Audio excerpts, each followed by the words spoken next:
My wife kissed me goodnight in the restaurant parking lot.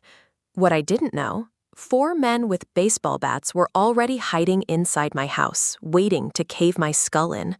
She'd called them while I paid the dinner bill.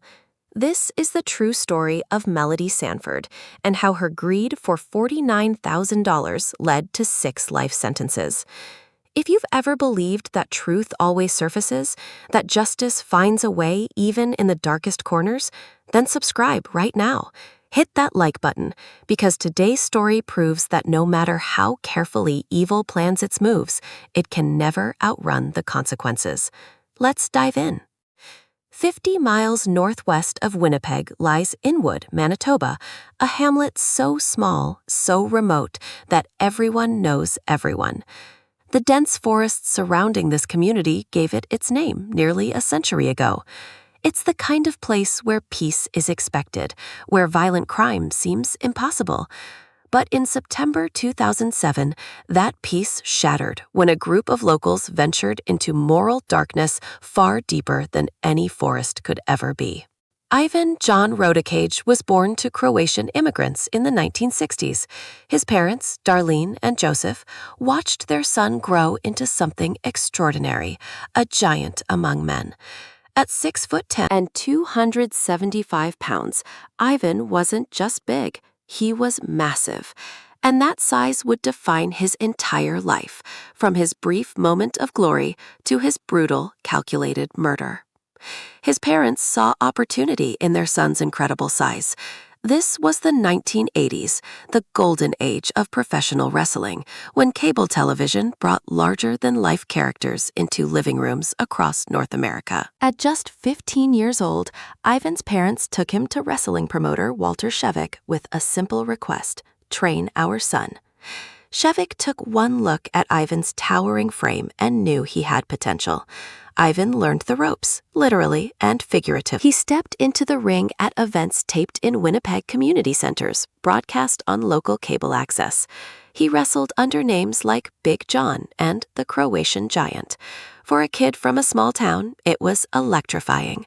The crowd would gasp when Ivan entered the arena. His presence alone was enough to intimidate opponents. Ivan's appetite matched his size. He could consume vast quantities of food in single sittings. Friends remember watching in amazement as he devoured meals that would feed 3 grown men.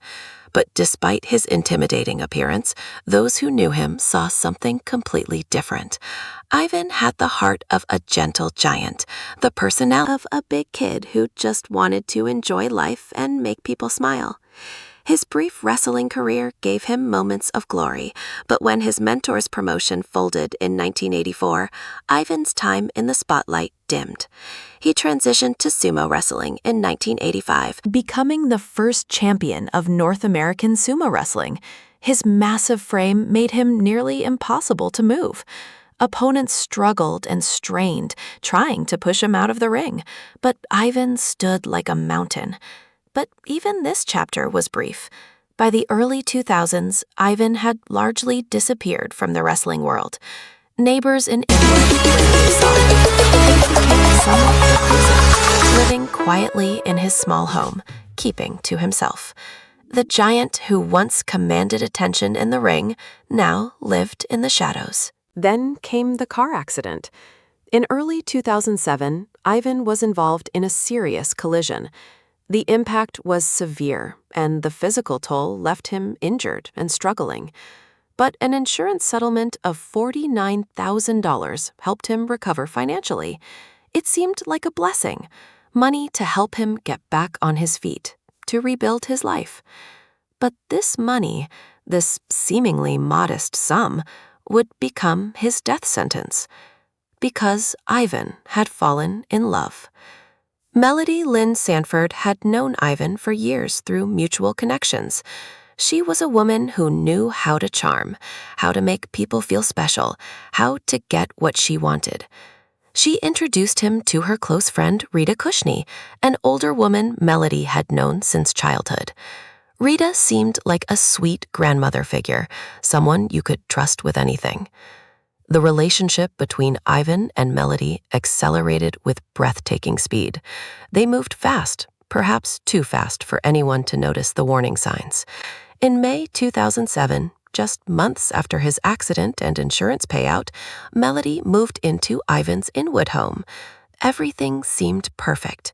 Melody played the role of devoted girlfriend flawlessly. By June 23, 2007, just weeks later, they were married. Ivan's family had concerns. The relationship seemed rushed, but Ivan was happy, maybe happier than he'd been in years. He believed he'd finally found someone who loved him for who he was, for what he looked like, or how famous he'd once been. But the honeymoon was over before it even began. Only weeks after their wedding, the couple's arguments became explosive. The gentle giant who'd never raised his voice found himself in screaming matches with his new wife. Melody would storm out, slamming doors, disappearing for hours. On July 24, 2007, barely a month after saying "I do," Melody filed for a protection order against Ivan. The court granted it immediately, banning him from coming within 500 meters of her. Her claims were disturbing and specific. Ivan was jealous, controlling, possessive. He couldn't stand when she spent time with friends or family. He even became angry when she showed affection to her cat. But the most terrifying allegation? She claimed Ivan loaded a shotgun and threatened to shoot her. Nadi and her daughter moved in with her friend Rita Kushney. The marriage appeared dead and buried. Ivan was devastated. He couldn't understand what went so wrong so quickly. But then something shifted. Ivan wasn't going to accept defeat that easily. He filed his own protection order against Melody, and what he revealed was chilling. He told the courts and his family that Melody had only become interested in him after discovering his $49,000 insurance settlement. He described her manipulation, her warning that she could snap her fingers and have him killed. He feared for his life. Ivan's father listened to his son's concerns with growing dread. He begged Ivan to stay away from Melody, to let the marriage go, to protect himself. But Ivan wanted to believe the best in people. He wanted to believe love could win. So when Melody reached out, suggesting they talk things over, suggesting they try to work things over dinner, Ivan said yes. They agreed to meet on September 12, 2007, at a restaurant in the neighboring town of Toulon, just 14 miles from Inwood. Ivan allowed himself to hope. Maybe they could fix this. Maybe the woman he'd married was still in there. Beneath the anger and accusations, they arrived in separate cars. The dinner went well, better than well. They talked for hours, lingering over coffee until 9 p.m. The tension seemed to melt away. Witnesses later reported seeing them in the parking lot afterward, holding each other, hugging and kissing like newlyweds should. It looked like reconciliation. It looked like love. Ivan drove home in his own car, his heart lighter than it had been in weeks. He was so happy that he called Melody's cell phone just to say goodnight, to hear her voice one more time before sleep. She answered sweetly, telling him she'd had a wonderful evening. What Ivan didn't know was that while he was fumbling for his keys in the darkness of his front porch, Melody was making another call, a call to Rita Kushney, a call with 3 simple words. He's almost home. Ivan inserted his keys into the lock, turned the handle, pushed open the door, stepped into his cluttered living room, still smiling from the memory of Melody's kiss. And they were waiting for him. Donald Richard, Daniel Richard, Christopher Hu, 3 men hidden in the shadows of his own home, gripping a baseball bat and crowbars. Ivan's eyes widened. He barely had time to raise his hands before the first blow struck his skull. Ivan Rodakage, professional wrestler, 6'10", 275 pounds of muscle and bone, tried to fight back. His training kicked in instinctively. He raised his left arm to shield himself from the rain of blows coming down on his head and body, but he was surprised, unarmed, and outnumbered. The baseball bat connected with his skull with a sickening crack. Once, twice, 3 times. The crowbars followed, metal crushing bone. Ivan stumbled, his massive frame swaying. He tried to speak, to ask why, but no words came, just blood. The giant fell. His attackers didn't stop. Even as Ivan lay on the floor, they continued beating him, making sure the job was finished. When they finally stepped back, breathing hard, Ivan John Rodakage was dead. His skull fractured in 8 places, his face destroyed, his blood pooling on the living room floor. Then they got to work. They ransacked the house, ripping through drawers, throwing the mattress off the bed. They found the bedposts had hollow tops, cavities where Ivan might have hidden cash, but the cavities were empty. Melody had promised them there would be money, thousands of dollars in cash. She'd promised cartons of illegal cigarettes they could sell. There was nothing. Frustrated and angry, they grabbed what they could: Ivan's television, his computer, some electronics. Then they fled into the night, leaving Ivan's body cooling on the floor where he'd fallen, keys still in the door lock. They drove into the dense woods surrounding Inwood, their hands still shaking with adrenaline. They wiped the blood off their weapons, the baseball bat, the crowbars, and hurled them deep into the forest where no one would ever find them. Then they stopped to buy beer. When they arrived at Rita Cushnie's house, the woman who'd helped coordinate the entire murder, who'd relayed messages between Melody and the killers all night, greeted them with open arms. She hugged her son Donald, pride shining in her eyes, and whispered words that would later be repeated in a courtroom. "I'm so proud of my bad." They drank. They celebrated. They later sold Ivan's possessions for pocket change, splitting the money for more beer, for cigarettes, for nothing that mattered. Meanwhile, Melody Sanford sat in Rita's house, playing the role of the worried, separated wife. When 2 days passed and no one had heard from Ivan, she expressed appropriate concern. She suggested someone should check on him. On September 14th, a friend looking for Ivan found his body. He lay face up on the living floor, right where he'd fallen, keys still in the door lock. He wore the same jeans and light jacket he'd worn to dinner with Melody. Cigarettes were still in his pocket. He'd never even had time to take off his shoes. The medical examiner's report was devastating: blunt force trauma, 8 skull fractures, 5 of them major, a 14 by 9 centimeter on his face, a penetrating wound to his forehead that had crushed through bone into brain tissue. Defensive wounds on his left arm and wrist showed he'd tried desperately to protect himself, to survive.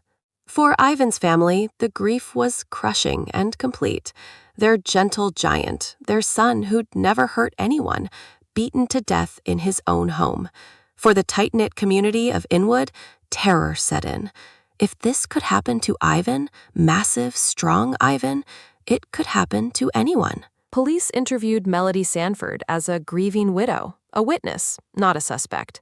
She played her role perfectly, wiping away tears, expressing shock and confusion. Who would do this to Ivan? Who would hurt such a gentle man? But investigators are trained to look beneath the surface, and something didn't add up. The house had been ransacked, but in a strange, specific way. Whoever broke in was looking for something particular. And the timing: Ivan murdered just hours after having dinner with his estranged wife? Too convenient. As police dug deeper, they discovered something interesting. Melody's friend Rita Cushnie had been talking a lot. Rita had a confidant, someone she trusted with secrets, and Rita couldn't help herself. She kept dropping hints about Ivan's death, little comments that suggested she knew more than she should, much more. Rita's friend grew increasingly uncomfortable. The more Rita revealed in their private conversations, the clearer the picture became. This wasn't a random break-in. This wasn't a robbery gone wrong.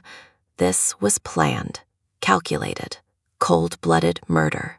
Finally, Rita's friend couldn't carry the weight anymore. She made the call to the Royal Canadian Mounted Police, and everything changed. The authorities launched an intricate undercover operation unlike anything the small Manitoba community had ever seen. They obtained wiretaps, they conducted surveillance, they gathered witness statements, and Rita Cushney had absolutely no idea that her conversations were being monitored, that investigators were building an iron-tight case with every word she spoke. Police identified 5 people of interest: Rita Cushney herself, the grandmother figure who seemed so harmless; her son, 35-year-old Donald Richard, a man with no criminal record who lived a normal life; Donald's cousin, Daniel Richard; another cousin, 18-year-old Tim Richard, barely more than a boy; and a family friend, Christopher, who. And then there was the 6th, Melody Lynn Sanford, Ivan's widow, the woman who'd kissed him in a parking lot hours before his murder. The breakthrough came on a night when the suspects gathered to drink. Music played, inhibitions lowered. And when the music stopped, the conversation turned to the one topic they should never have discussed: Ivan's murder. They had no idea police were listening to every single word. And they talked, they bragged, they laughed. They revealed everything, every detail of the planning, the execution, the aftermath. It was a prosecutor's dream and a criminal's nightmare. The truth that emerged was uglier than anyone had imagined. Melody Sanford had orchestrated the entire plot from the beginning. According to the testimony that would later be revealed in court, Melody told Donald Richard a horrific lie, that Ivan had sexually abused her daughter. She painted herself as a desperate mother protecting her child, her daughter as a traumatized victim, Ivan as a monster who deserved punishment. Donald believed her. Why wouldn't he? Melody was his mother's close friend. She seemed genuine, frightened, desperate, and the idea of a man, especially a giant like Ivan, a child, enraged him. Donald recruited his teenage cousin Tim, then his other cousin Daniel, then family friend Christopher who. Each one was told the same story. They were protecting an innocent woman and child from an abuser. They were heroes. But there was another element: money. Melody promised them $10,000 from Ivan's life insurance policy. She told them about the cash Ivan supposedly kept hidden in his house. She mentioned cartons of illegal cigarettes he'd stashed away that they could sell for profit. For people struggling financially, it was tempting. For people who believed they were also serving justice, it felt justified. Rita Cushney, Melody's close friend and Donald's mother, actively encouraged her son to help. She knew about the plan. She facilitated meetings at her house where they studied maps and photographs of Ivan's property that Melody provided. She relayed messages between Melody and the killers. She was, in every sense, a co-conspirator. Melody's role was elegantly simple: keep Ivan distracted, make him believe reconciliation was possible, take him to dinner, smile, laugh, kiss him in the parking lot, make him feel safe, loved, hopeful, then call when he was heading home so the killers would be ready. She executed her part flawlessly. While Ivan smiled at his wife across a dinner table, while he dared to hope their marriage might survive, 4 men drove to his house in a van belonging to Donald's spouse. Tim Richard, the youngest, stayed with the vehicle as the getaway driver. Donald, Daniel, and Christopher forced their way inside Ivan's home, carrying a baseball bat and crowbars. And they waited in the darkness. Phone records would later show the constant communication throughout that night.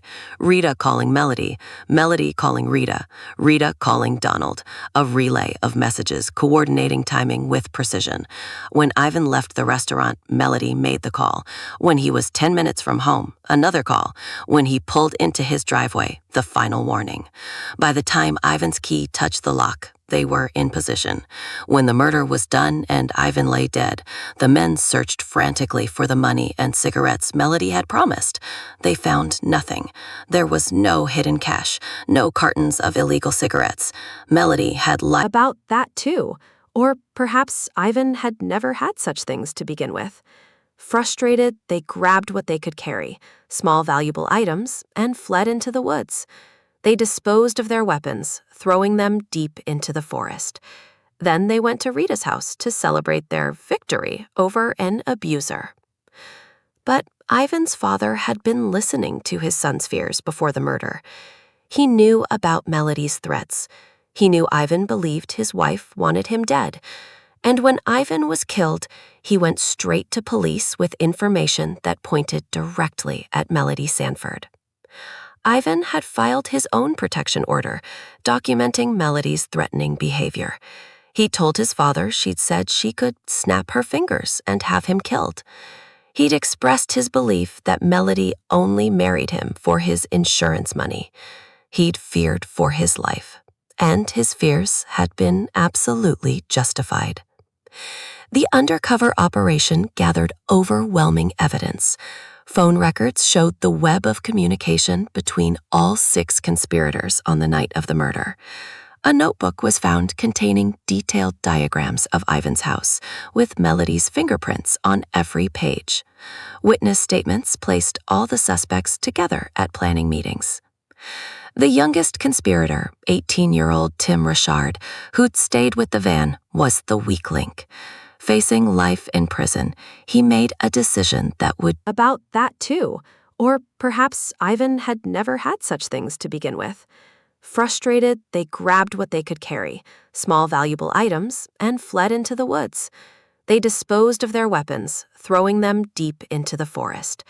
Then they went to Rita's house to celebrate their victory over an abuser. But Ivan's father had been listening to his son's fears before the murder. He knew about Melody's threats. He knew Ivan believed his wife wanted him dead. And when Ivan was killed, he went straight to police with information that pointed directly at Melody Sanford. Ivan had filed his own protection order, documenting Melody's threatening behavior. He told his father she'd said she could snap her fingers and have him killed. He'd expressed his belief that Melody only married him for his insurance money. He'd feared for his life, and his fears had been absolutely justified. The undercover operation gathered overwhelming evidence. Phone records showed the web of communication between all 6 conspirators on the night of the murder. A notebook was found containing detailed diagrams of Ivan's house, with Melody's fingerprints on every page. Witness statements placed all the suspects together at planning meetings. The youngest conspirator, 18-year-old Tim Richard, who'd stayed with the van, was the weak link. Facing life in prison, he made a decision that would Doom everyone else. He cut a deal with prosecutors, agreeing to testify against all 5 co-conspirators in exchange for immunity from prosecution. His testimony was absolutely devastating.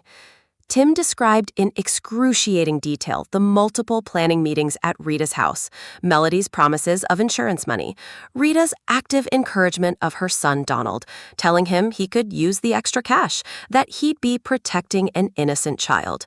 The scouting trips to Ivan's property, where Donald and Tim drove past the house multiple times, studying the layout, identifying points of entry. He described the night of the murder, the phone calls coordinating timing, Rita's role as the communication hub, the wait in the van while the others went inside, the return with Ivan's possessions, the disposal of weapons, the celebration at Rita's house, her pride in her bad boy. He described how they later sold Ivan's television and computer for a few $100s, splitting the money for beer and cigarettes for nothing that would last. In January 2008, barely 4 months after Ivan's murder, 5 people were arrested and charged with first-degree murder and conspiracy to commit murder: Melody Sanford, Rita Cushney, Donald Richard, Daniel Richard, and Christopher Hu. The case went to trial in the fall of 2011. The courtroom in Manitoba was packed every single day. This was a small community, and everyone wanted to see justice served for the gentle giant who'd been portrayed in the... Rita Cushney took the stand in her own defense, a risky move. She presented herself as a frail, elderly woman who knew nothing about any murder plot. She claimed people met at her house, sure, but she had no idea what they were discussing. She was just being a good hostess, offering her home to family and friends. The jury didn't buy it. Melody Sanford's lawyer tried a different approach. He admitted that, yes, Melody wanted Ivan beaten up. She was afraid of him, he argued. She felt threatened. But she never intended for him to be killed. The men took things too far. They went beyond what she'd asked for. It was a desperate argument, and it fell apart completely when the most important witness of all took the stand: Melody's daughter. The young woman whose alleged sexual abuse had supposedly motivated this entire murder plot. The victim Melody had used to recruit killers, to justify violence, to paint Ivan as a monster who deserved to die. She testified under oath that her mother was lying. Ivan Rodakage had never touched her, never abused her, never harmed her in any way. He'd been kind to her, gentle, almost shy around her. The entire story Melody had told, the foundation of the supposed justified revenge, was complete fiction. The courtroom erupted. Melody's face went pale. Her look Looked sick. The prosecution continued piling on evidence. Friends of Melody testified that she'd talked about hiring a hitman before she ever met the Richards, that she'd bragged about wearing black to her wedding because she never wanted to marry Ivan in the first place, that she'd seemed giddy, almost excited, when talking about getting rid of her husband. As the testimony mounted day after day, observers watched Melody's posture change. The confident woman who'd walked into the courtroom began to sag in her chair. Her eyes lost their defiant spark. She knew, and everyone else knew, that it was over.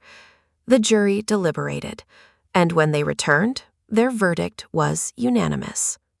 Guilty. All 5 defendants were found guilty of first-degree murder. Melody Sanford, guilty.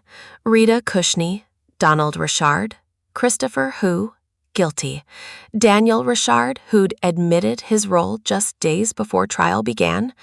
The sentences came swiftly. Life in prison with no chance of parole for 25 years, for all of them. Rita Cushney's reaction became the talk of Manitoba. Before the verdict was read, she appeared to break down, her elderly frame shaking.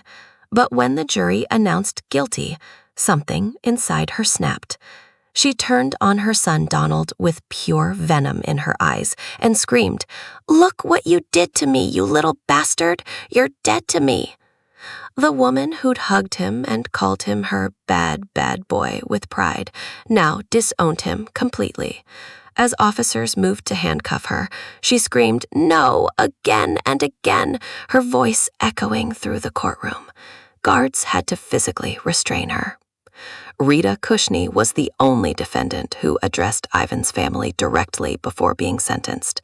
Through tears, whether genuine or performed, no one could say. She looked at Ivan's grieving parents and said, "I didn't encourage him." Even in defeat, even facing in prison, she couldn't fully accept responsibility. She had to deflect, to minimize, to paint herself as somehow less guilty than she was. For $49,000 in insurance money that Melody never even received, for the promise of $10,000 that was never paid, for electronics they sold for beer money, 6 people threw away their lives and destroyed a family. They murdered a gentle giant who just wanted love, who believed his wife when she smiled at him across a dinner table, who dared to hope that reconciliation was possible. Ivan's family attended every day of the trial.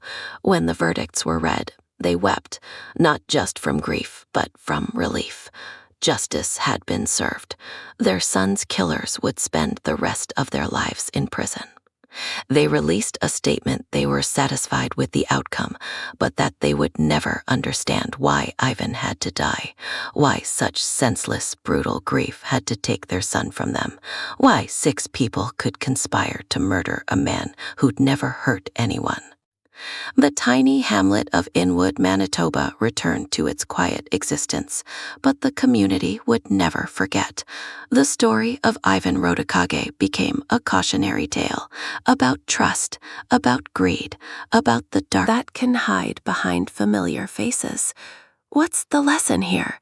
Perhaps it's this: evil can never truly hide.